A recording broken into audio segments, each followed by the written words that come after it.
आपने बांग्लादेश के अंदर हुए अत्याचार को देखा होगा। कांग्रेस मौन, समाजवादी पार्टी मौन, टीएमसी मौन, आरजेडी मौन, अन्य दल मौन। केवल भारतीय जनता पार्टी ने कहा था कि बांग्लादेश के हिंदुओं पे अत्याचार नहीं हुआ। ये बांग्लादेश में हिंदू कौन है? ये दंगाई हैं, और दंगाइयों का जवाब तो केवल डंडा हो सकता है। उनके लिए अपील काम नहीं करेगी।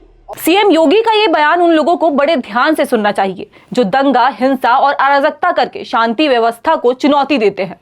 वो लोग भी इसे सुने जिन्हें बिना उत्पात मचाए नींद नहीं आती। आगरा में सीएम योगी ने साफ शब्दों में कहा कि दंगइयों का जवाब डंडा हो सकता है।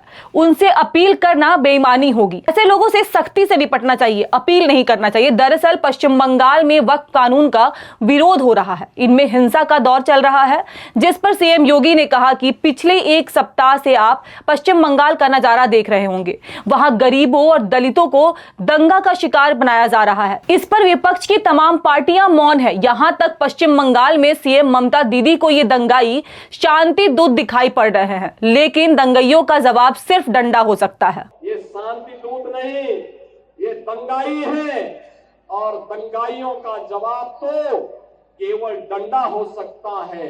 उनके लिए अपील काम नहीं करेगी, और उन दंगाइयों से सख्ती से निपटने का काम वहां पे किए जाने की आवश्यकता है। सीएम योगी ने संविधान से बढ़कर शरीयत को मानने वालों पर कहा कि जिन लोगों को शरीयत संविधान से बढ़कर है, उनसे मैं कहना चाहता हूं कि भारत बाबा साहब के बनाए संविधान से चलेगा। जहां शरीयत लागू हो, उनको वहां चले जाना चाहिए। जो लोग कह रहे हैं कि उनके लिए, कुछ लोग कह रहे हैं कि उनके लिए संविधान से बढ़कर के शरीयत है, तो मैं भी उनसे कहना चाहता हूं कि भारत तो बाबा साहब के द्वारा बनाए गए संविधान से चलेगा। जहां शरीयत का कानून लागू होता है, उनको वहां जाना चाहिए। भारत के अंदर भारत की व्यवस्था बाबा साहब के द्वारा बनाए गए संविधान से ही आगे बढ़ेगी। अब जिस तरह से पश्चिम बंगाल में दंगाई उत्पात मचा रहे हैं, उसके बीच सोशल मीडिया पर यह मांग उठी है कि दंगाइयों से निपटना है तो बंगाल की कमान सीएम योगी को सौंप दो। वैसे ऐसा इसलिए भी कहा क्योंकि सीएम योगी ने यूपी में ऐसा कई बार किया है कि जब दंगाइयों ने सिर उठाया, उसे सख्ती के साथ कुचलने का योगी सरकार ने काम किया है।